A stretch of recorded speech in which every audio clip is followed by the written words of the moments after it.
जय विश्व बंधुओं। तो भगवान संपूर्ण भगवत गीता ये दूसरे अध्याय में भगवान अर्जुन को बार बार कह रहे हैं कि अर्जुन युद्ध कर। यदि तू युद्ध नहीं करेगा तो तेरे विरोधी लोग तुझको कायर और न बोलने वाले ऐसे वचन बोलेंगे जिससे तुझे बहुत दुख होगा, तू सुन नहीं पाएगा। अवाच्य वदांश बहुन बदस्यंती तवाहिता निंदस्तस्तव सामर्थ्य ततो दुख तरम किम। ऐसे ऐसे शब्द कहेंगे जिससे बड़ा तुझे और क्या दुख होगा। अब आगे यहाँ 37वां श्लोक है। फिर भगवान उसको कितने प्रकार से अर्जुन के उस मोह को, अज्ञान को दूर करने का प्रयास कर रहे हैं। हम जिसको करुणा कह रहे हैं, विनम्रता कह रहे हैं, समझदारी कह रहे हैं, उसको भगवान मोह कह रहे हैं। और भगवान कहते हैं कि इससे तू बाहर निकल। मान लिया चल तू मारा जाएगा, तुझे इस बात का भी यदि कोई भय है तो भी अर्जुन मेरी बात को समझ। हतो वा प्राप्स्यसि स्वर्गम जित्वा वा भोक्ष्यसे महीम तस्मात् उत्तिष्ठ कौन्तेय युद्धाय कृत निश्चयः। अरे अर्जुन, यदि मारा गया, हतो वा प्राप्स्यसि स्वर्ग, यदि इस युद्ध में तू मारा गया तो तुझको स्वर्ग की प्राप्ति होगी, क्योंकि वीर गति प्राप्ति होगी। क्षत्रियों के लिए युद्ध में मृत्यु को पाना वीर गति को प्राप्त होना है, यानी स्वर्ग की प्राप्ति होती है। और जित्वा वा भोक्ष्यसे महीम, यदि जीत गया तो इस पृथ्वी के शासन को, सत्ता को तू भोगेगा। इस कारण हे अर्जुन, तू युद्ध करने के लिए निश्चय करके खड़ा हो। दोनों ही बातें तेरे कल्याण के लिए हैं, तेरे लिए योग्य हैं।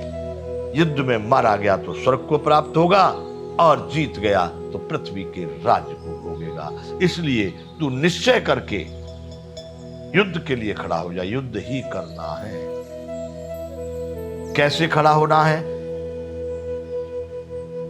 38वें श्लोक में भगवान कह रहे हैं, सुख दुखे समे कृत्वा लाभा लाभौ जया जयौ ततो युद्धाय युज्यस्व नैवं पापम वाप्स्यसि। सुख और दुख को समान समझ ले, लाभ और हानि को भी समान समझ ले, जय और पराजय को भी समान समझ ले। तेरे लिए सुख भी कुछ नहीं है और दुख भी कुछ नहीं है। तू दोनों से ऊपर उठ जा। सुख दुख के समय कृत्वा समान, लाभा लाभौ, लाभ और अलाभ यानी हानि और लाभ, दोनों चीज तेरे लिए समान है।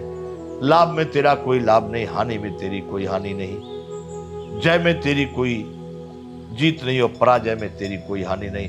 तू दोनों को समान समझ करके उसके पश्चात युद्ध के लिए तैयार हो जा। इस प्रकार से युद्ध करने पर तू पापी नहीं बनेगा, तुझको पाप नहीं लगेगा। जो लोग फल की चाह ना रखने वाले होते, इसी में भगवान ने आगे कहा है कि फल की इच्छा वाले बड़े दीन हैं, कृपण हैं। अर्जुन, जो लोग फल की इच्छा नहीं करते, अपने कर्तव्य को पूरा करते हैं, वही श्रेष्ठ हैं। इसलिए तू सुख दुख और लाभ हानि, जय पराजय को समान समझ करके अपना कर्तव्य समझ कर युद्ध को कर, तो तुझे किसी प्रकार का पाप नहीं लगेगा।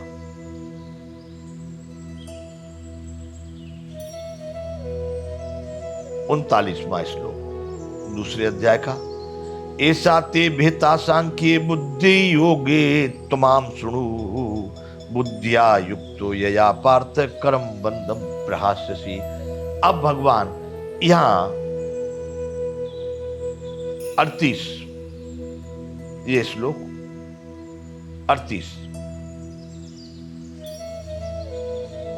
इस अध्याय में सांख्य योग 72 श्लोक हैं, लगभग आधे से ऊपर निकल रहे हम। यहां तक भगवान ने इसको सांख्य योग में कहा।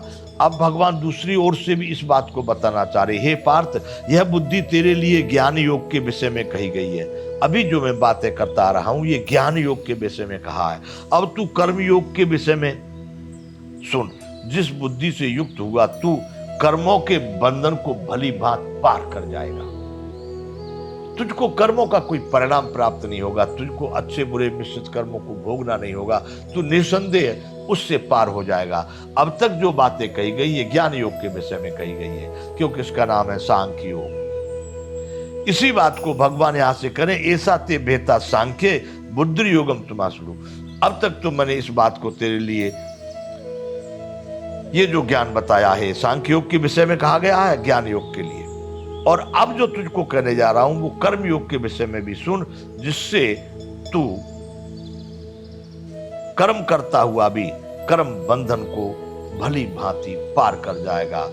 अर्थात तेरे कर्म सर्वदा के लिए नष्ट हो जाएंगे, उन कर्मों का कभी तुझे कोई परिणाम नहीं प्राप्त होगा।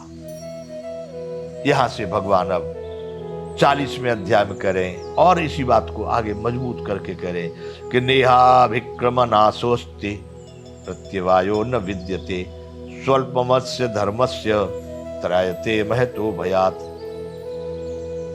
स्वल्पमप्यस्य धर्मस्य त्रायते महतो भयात्। थोड़ा भी, अल्प भी, थोड़ा भी स्वधर्म तुझको संपूर्ण भय से मुक्त कर देगा। जन्म मृत्यु रूप महान भय से तेरी रक्षा कर लेगा। नेहा विक्रम नाशोस्ति प्रत्यवायो न विद्यते। इस कर्म योग में आरंभ का अर्थात बीज का नाश नहीं है और उल्टा फल स्वरूप कोई दोष भी नहीं है, बल्कि इस कर्म योग रूप धर्म को थोड़ा सा भी साधन जन्म मृत्यु रूप महान भय से तेरी रक्षा कर लेगा। अब जो भगवान कहना चाह रहे हैं कि मैं तुझे इसको अब कर्म योग से छूट कर्म योग के रूप में कहूंगा, जिससे कि तू कर्म बंधन से मुक्त हो जाएगा। अर्थात पुनरपि जन्मम पुनरपि मरणम पुनरपि जननी जठरे शयनम, ये प्रक्रिया से तू पार हो जाएगा। अतः तू इससे बाहर निकल जाएगा। आगे कहते हैं भगवान, 41वां श्लोक है, व्यवसायत्मिका बुद्धि रेके है कुरुनंदन। व्यवसायत्मिका बुद्धि रेके है कुरुनंदन बहुशाखा हिनंताश्च बुद्धियो व्यवसाय नाम। और अर्जुन इस बात को भली बात तू समझ ले, इस कर्म योग में निश्चयात्मक बुद्धि एक ही होती है, किंतु अस्थिर विचार वाले विवेकीन सकाम मनुष्यों की बुद्धियां निश्चय बहुत भेदों वाली अनंत होती है। अर्थात भगवान कहना चाह रहे कि निश्चयात्मक निर्णयात्मक जो ठान लिया वह करना ही करना है, उसको निश्चयात्मक का बुद्धि रेखे करुनंदन है। हे अर्जुन, इस कर्म योग में एक ही बुद्धि निश्चयात्मक, जो निर्णय कर लिया उसको करना है। लेकिन जो लोग अस्थिर बुद्धि वाले, अस्थिर विचार वाले होते हैं, अभी सोच ली चलो युद्ध करेंगे, फिर सोचे नहीं करेंगे, चलो ये करेंगे, फिर तो ये नहीं करेंगे, चलो वो करेंगे। इस प्रकार के जो विचार वाले लोग हैं, उनकी निश्चय ही बहुत प्रकार की बुद्धियां होती है। उनकी बुद्धि स्थिर नहीं होती, अस्थिर बुद्धि है। बहुशाखा अनंताश्चो, अनेक प्रकार की शाखाओं वाली, अनेक प्रकार के भेदों वाली उनकी बुद्धियां अनंत होती है, जिनका अंत ही नहीं है, कितना कितना कितना। अर्थात जो सदैव बहुत सारी उल्टे सीधे संकल्प विकल्प कल्पनाएं करते रहते हैं, वो अपने लक्ष्य तक नहीं पहुंच पाते। अर्जुन जिसने एक दृढ़ निश्चय कर लिया है और उसी पर चलता चला जा रहा है, अर्थात वो अपने लक्ष्य को प्राप्त कर लेता है। आगे भगवान 42, 43, 44 इन 3 श्लोक को एक साथ में कहते हैं।